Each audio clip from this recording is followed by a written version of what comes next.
Hi, and welcome to this short introduction video where we are going to explain the basic features of the ROEST sample roaster. My name is Sverre, I am the CTO of ROEST. So, ROEST is a fully electrical professional sample roaster. The idea behind ROEST was that we wanted to create a sample roaster that was very efficient, super easy to use, but still very flexible. An important feature in making it efficient is the dual fan system that enables back-to-back roasting. To make it easy to use, we have implemented multiple sensors, and a key component in making it flexible is the touchscreen. The combination of the touchscreen and the rotary knob makes the roaster ideal for both automatic and manual roasting. So one question we often get is how much power does the machine require? And the power of the heating element is 1600 watts, so less than your typical coffee brewer.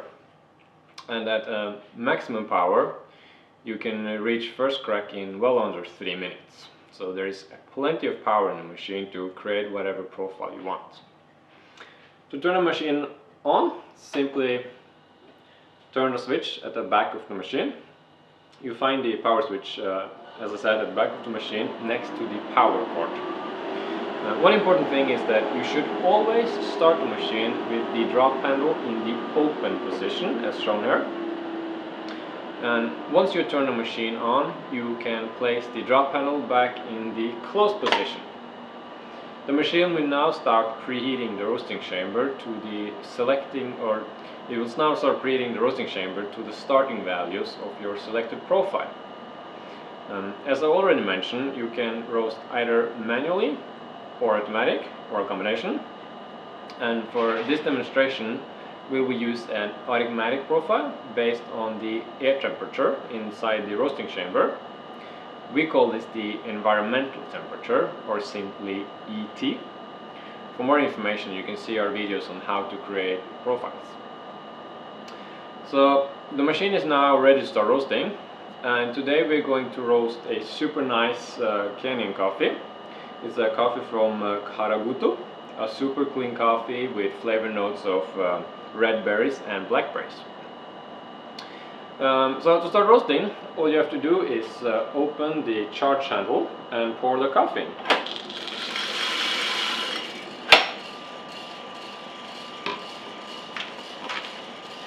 So the roaster will now follow the predetermined roasting profile as long as you don't take manual control.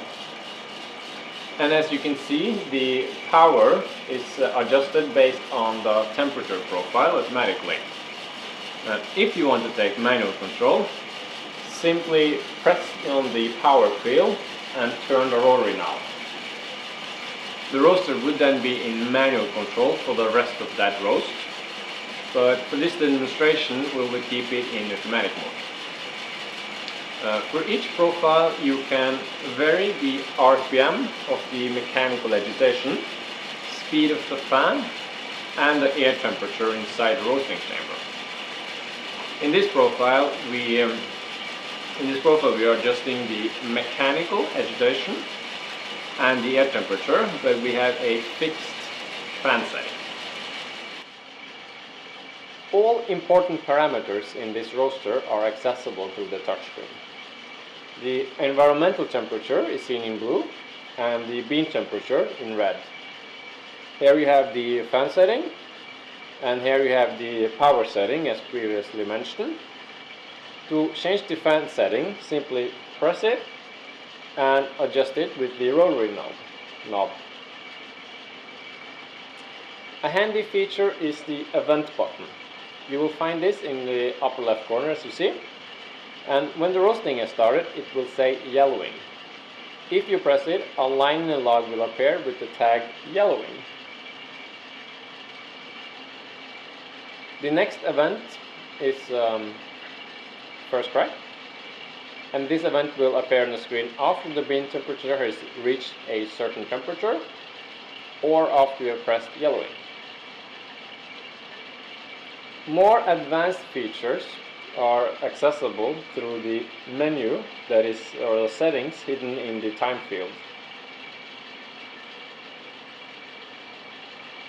We will have more about these features in another video. As you already know, different coffees behave differently. So in order to make sure you fully develop each coffee, we have added a very useful feature along with the event button.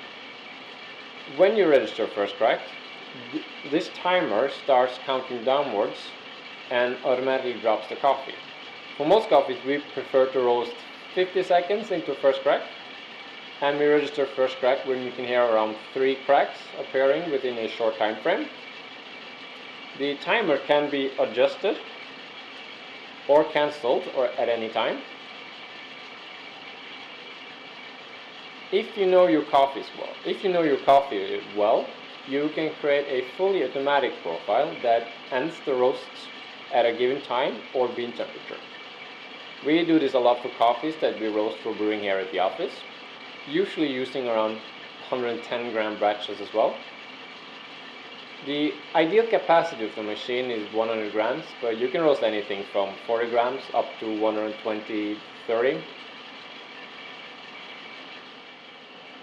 We can hear first crack beginning now, so we will press the corresponding event button.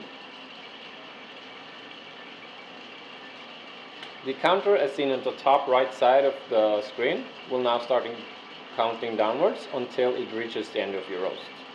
As mentioned, this counter can be adjusted or cancelled any time, and if you cancel it, you can still see how long into first crack you have roasted on the left side, and of course the total roast time below.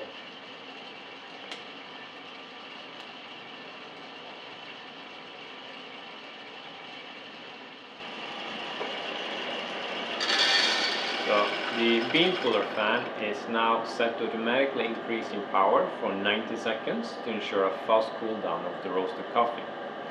You can tweak this in the settings menu under fan. As soon as the roast is finished, the machine will go back to the starting values of your selected profile, where it will idle in temperature until your second roast. So this was a short introduction video to our roaster.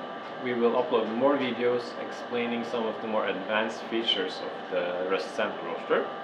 And if you have any questions, feel free to leave a comment or send me an email. Cheers!